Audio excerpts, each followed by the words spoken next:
organizations, they can't just, put some writing on the wall, this is what we do. I think they've got to be really true and transparent and genuine about it and put their money where their mouth is.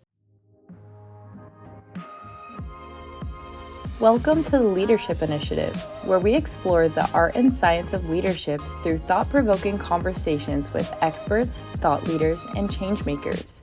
Whether you're a seasoned leader or just starting out on your leadership journey, this podcast is designed to provide you with the tools and inspiration you need to lead with purpose and make a meaningful difference. Okay, hello and welcome to the Fisher Leadership Initiative podcast. Katie Robinson is here with us today. Katie Robinson has a track record of success in diverse industries such as retail, healthcare, financial services, and automotive. Her expertise spans human resources, marketing, product development, innovation, and investment. Previously, Katie held positions at Alliance Data's retail division, where she spearheaded the development and management of integrated credit, marketing, and loyalty solutions for renowned brands in North America. She also served as the Senior Vice President of Strategic Innovation at FIS, a leading provider of technology processing and services to the banking and payments industry. Throughout her career, Katie has been instrumental in branding and marketing efforts for several successful startups, including Clairvoy and Uptick. Currently, she is the co-founder and Chief People and Branding Officer at Fortuity, a company dedicated to providing exceptional customer support through a highly trained inner-city workforce and strategic investments in technology, training, retention, and advancement. Katie also serves on the Franklinton Area Commission and Board of Directors for Franklinton Area SID and the Columbus Women's Commission. Welcome, Katie. Oh, Thank thanks, you Jen. so much for being here. I'm super excited to be here. Absolutely. Well, you have a very impressive bio, and I would love to hear a little bit more about your background and what led you to Fortuity. Sure. So I actually graduated from The Ohio State University with a degree in women's studies. And I think while I would have loved to have gone into the nonprofit world, when I graduated, I had a 1-year-old and a husband, and the nonprofit world just didn't bring the income that I needed. So I found myself in marketing. When I went to work for Alliance Data, it wasn't something I ever, thought I would do, but it was challenging. And I was good at it. But I was working for a credit card company. So, I wasn't kind of getting that satisfaction from doing good things for people, kind of way. But I was challenged intellectually. And my career just kind of took off from there. I had a lot of different positions at Alliance Data and grew, got to do product management, got to do strategic innovation, a lot of fun things. Then I moved to FIS, where I did corporate strategy, corporate strategic innovation. And we had the opportunity to invest in startup companies and sit on their board. And I really loved that environment. Working with startups was just really energizing. But after a while, FIS was a really big company that grew through acquisitions. So they'd acquire other companies and then they'd lay off a ton of people. And so, you just start feeling like, oh, this is, emotionally not what I want to do. Even though I like the work I do, I didn't feel real great about who I was doing it for and the way that it was being done. So my boss and I actually decided to leave the organization. And at that point, we wanted to try and do something on our own.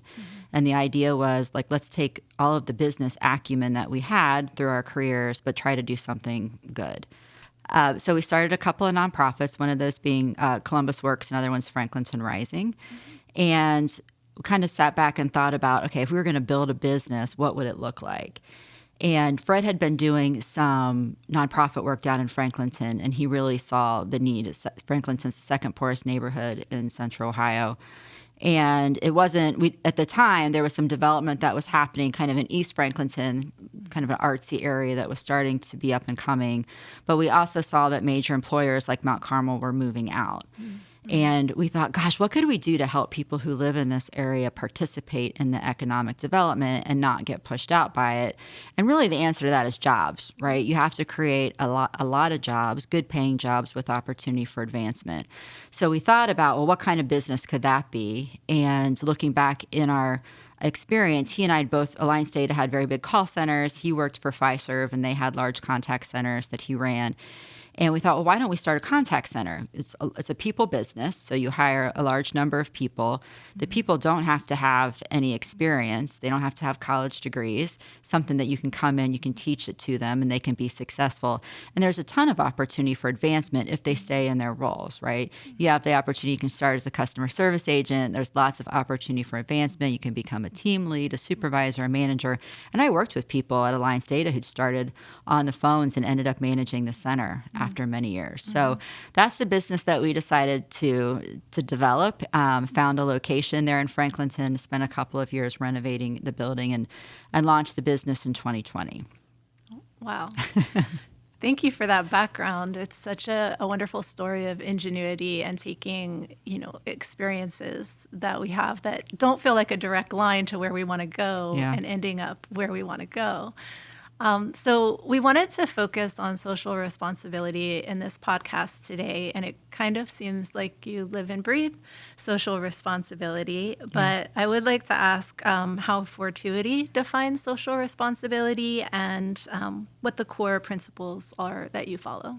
Yeah, for us, I mean, we are a for-profit business. Like, profit isn't a dirty word. You have to make some profit in order to stay in business and pay people, and then in order to keep people motivated and energized, and also to reinvest back in the business when you want to do good things for your employees. So, it's a for-profit business with a social mission, right?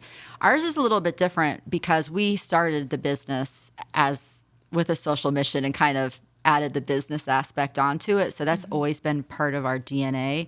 But I think, any business who wants to help for the greater good of the community, right? Whether that community is very local, like us in Franklinton or, central Ohio, the Columbus area, or it's society as a whole, I think it's just like, what are you looking for, or how are you going to use your business and your profit to do something good? And the thing about it is, they're not mutually exclusive. We always say doing good is good business, right? There are a lot of strategic advantages to doing good things. It's not just, I'm a do-gooder, I want to do good things just for the purpose of doing good things. Like, that is great. But if you're a business person, there are, advantages to doing that. For us, we want to see people grow and advance in their careers. So the more things that we can do to help people do that, they're going to make more money. They're going to stay in their jobs longer. But that's also good business, right? Because we have higher retention rates. We don't have to be hiring people all the time. And that's expensive to rehire people. And we can also provide better service for our clients because they have longer tenure. They know what they're doing. They're just better at it. And so it's just a win-win-win all around for everybody. Yeah.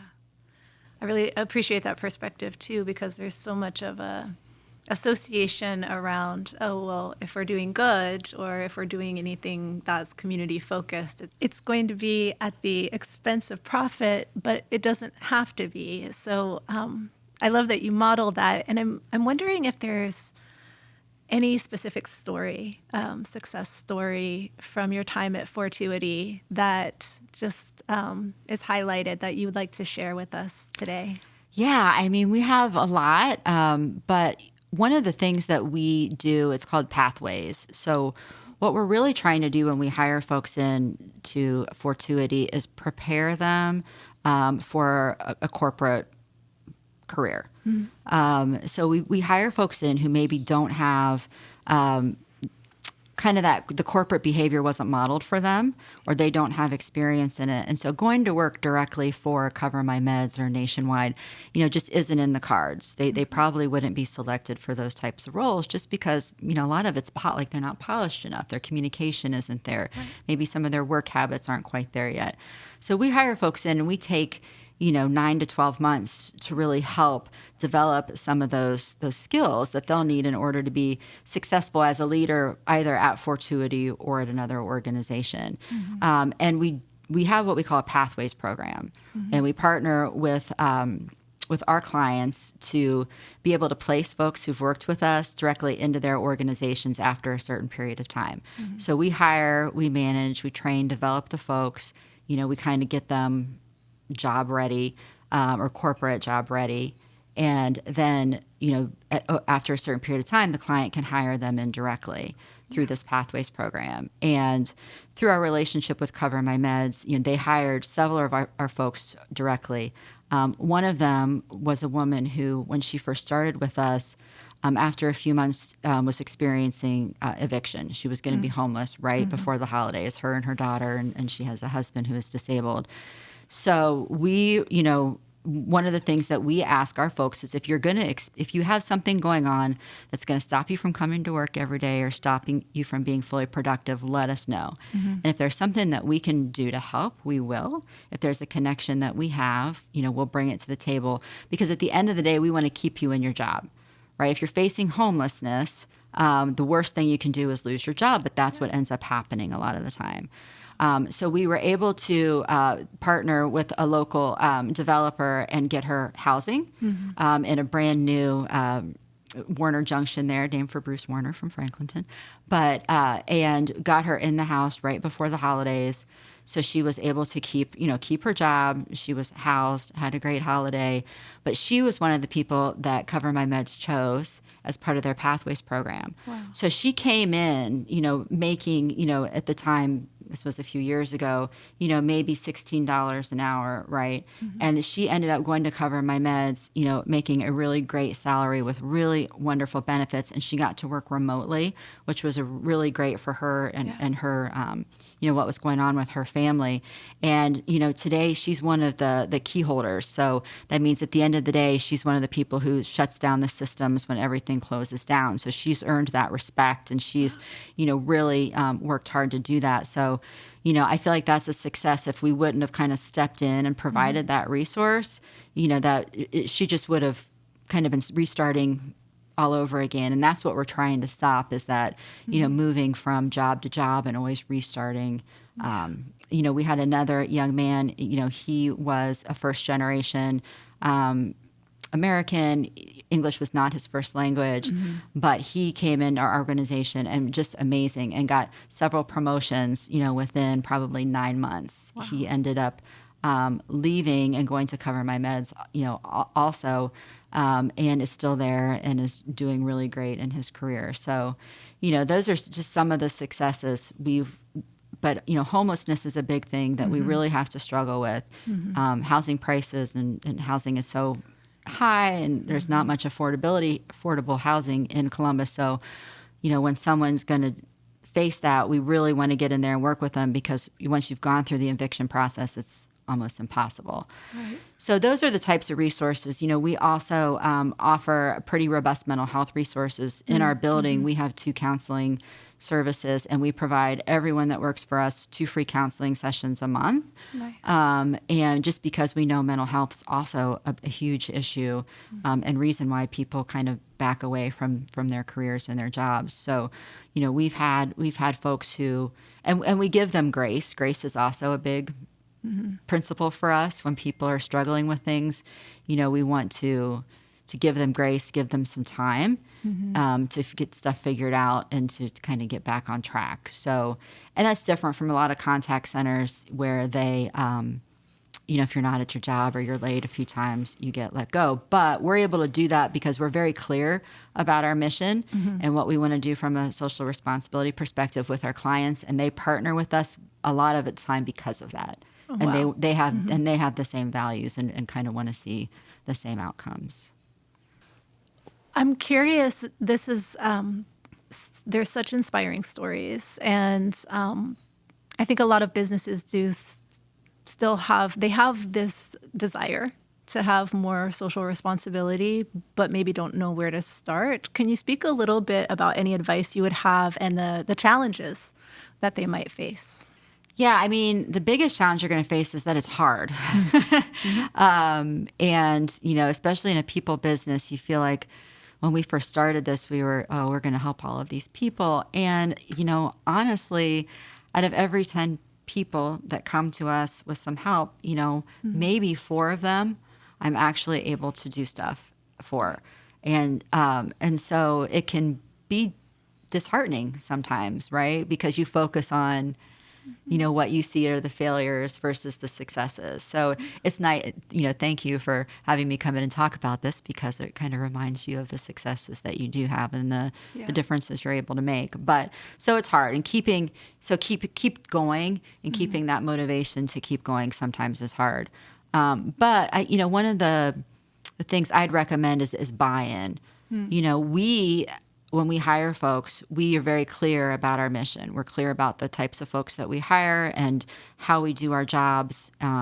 And we want to make sure that we're bringing in folks who have the same values that we do, and want to see the same outcomes. So we're all on the same page from the very beginning. So if you're kind of just starting in this journey, I think really trying to find that mission that everyone can really buy into and has a heart and passion for is going to be important. Because if you kind of just, the execs sit in a room and come up with something and then say, okay, guys, here's what we're going to do, because it is hard, it's going to be really hard for people to get on board, or to do it consistently. Right? Because if you don't have the passion for it and it becomes super difficult to see the results, you're going to give up pretty easily.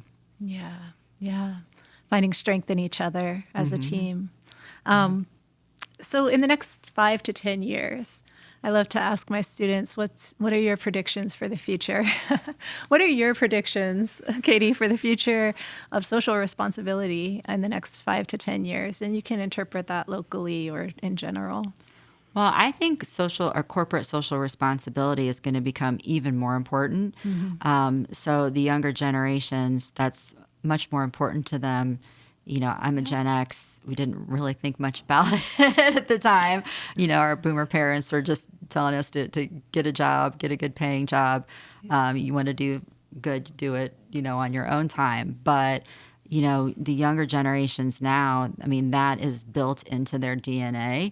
And, they're going to look for a company that already has that and has the missions, and is somewhere that if they have to go there every day or spend the majority of their time, they want to feel good about what they're doing. So I think that companies who, are struggling maybe with the workforce, or struggling to hire or to retain, they should really think about, in addition to all these great benefits and the pay and all of that, what am I doing kind of to feed somebody's soul?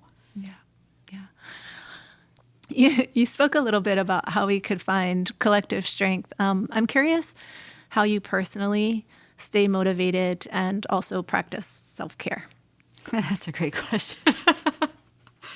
I try to network out in the community as much as possible. And I find that finding, other professionals who are kind of in the same field, or have the same values, and we kind of lift each other up and keep each other motivated. Yeah. So whether it's in the nonprofit world or the government world, I try to stay involved in organizations like the Columbus Women's Commission, or local communities like Franklinton, and work with folks who have the same values. And I remember one time, Lisa Cordes, who at the time was the head of the Columbus Foundation, she couldn't necessarily help us financially. We weren't a nonprofit, but she was amazing at giving us pep talks. When we'd go in and talk to her a little bit about what we were trying to do, she'd give us advice, and she'd also just say, you guys are doing great, like, keep going. And to hear it from someone like her, who was so successful and had done so many good things for people, tell us that, that kept us going for a little bit, and kind of gave us the energy to keep going, kind of when we thought things weren't going to work out. So, I'm super appreciative. I think that, especially women, having mentors is important. Having sponsors, are even more important in terms of, other women who will give you advice, but also talk about you, out in the community. And so that when you meet someone else, like, oh yeah, I've heard about Fortuity and about what you're doing. How can we help? But reciprocating that as well, I think is super important. So, yeah, just stay out there, network. Sometimes it's hard when you're super busy, but that's what's going to keep you going. Yeah, excellent advice. I'm going to ask for more advice. Do you have any books or websites or podcasts or anything that you recommend? So it's funny. I was reading this earlier, and I'm like, oh my gosh, books. I do not have time to read any books unless it's on the beach, and then it's usually something that's not super educational. But so I probably need to focus more on my self-care. But a couple of organizations, Conscious Capitalism is one that I really like. There's a local chapter, but there's a lot of different organizations who belong to that, for-profit businesses. Jenny's is one of those, Highlights is another one, that their social responsibility they take very seriously. And that's another way I kind of get motivation, going to those groups and talking to those people. They have guest speakers come in that talk about, national people who've done this on a much larger scale and talk about where they find their successes. And that's super motivating. There's another organization called Sea Change. It's local social enterprise advancement. And they actually do kind of an incubator program here where folks who are interested in starting social enterprise businesses or call them, purpose-driven businesses. They'll assign them mentors and work with them to develop their business cases and all of that. And I think at the end, they give out some money to help with like legal fees and stuff to start out their business. So, and they attract people who've done this before in different organizations to come in and kind of be those mentors and coaches for their students. So those are two organizations that have been involved with for a few years. Well, thank you for sharing those. Yeah, I feel like there's always resources out there, but sometimes they can be hard to find when we're just starting out with different initiatives. So I'm down to my last question, and that is there anything I didn't ask that you'd like to discuss? I guess I'd like to ask you a question. So what are you seeing from your students with regards to this subject? Kind of what's their point of view on corporate social responsibility? And how does that maybe affect what they're studying and their career choices? Yeah, well, so I teach a class called Personal Leadership and Team Effectiveness, and it is an elective. So a lot of the students that do take that class are very interested in leadership. They're really interested in personal development and figuring things out. It's an undergrad course, so they are, a lot of times still kind of figuring out their paths. But we talk a lot about social responsibility, and the students do a community project, actually. And I let them kind of run with it in the sense that they have a lot of creative opportunity to shape their project. So it doesn't just have to be a volunteer day, for instance. It's something where they are going to become experts on the demographics they're either serving or exploring, and then they work with a partner, a nonprofit partner in the community, and then they fulfill in some way that makes the most sense for those stakeholders. And the students just wow me. Every single semester. They just blow me away because there's always tension moments. It's a team project. Team projects are hard. But they really get invested because they're able to kind of construct this project around what they're passionate about and some of the things they're just trying to figure out, And so my hope is that what I see in that class is something that we will continue to see from those students as they move forward. But I definitely see the passion. I definitely see that desire to bridge what does seem like the for-profit model versus the nonprofit model where, maybe there isn't the same income or sustainability personally. I come from the nonprofit world, so I know that the smaller nonprofit world. So I know that very intimately as well. And so I think companies like yours are really modeling that change. And I think that the students are also modeling that change. So I see a bright future too. I really do. Yeah, and I think that they are very observant and like they could tell if an organization is just kind of giving lip service to a social responsibility message, or if they're really doing it. And they'll kind of weed them out, right? So organizations, they can't just put some writing on the wall, this is what we do. I think they've got to be really true and transparent and genuine about it and put their money where their mouth is, because while that may have worked 20 years ago, where we all sit and do our mission, vision, values and hand them out to everybody, that's not enough anymore. They've got to really see the results of whatever that corporate responsibility initiative is, because they've been involved at a much younger age. And so they know what that means to really give back and to do good.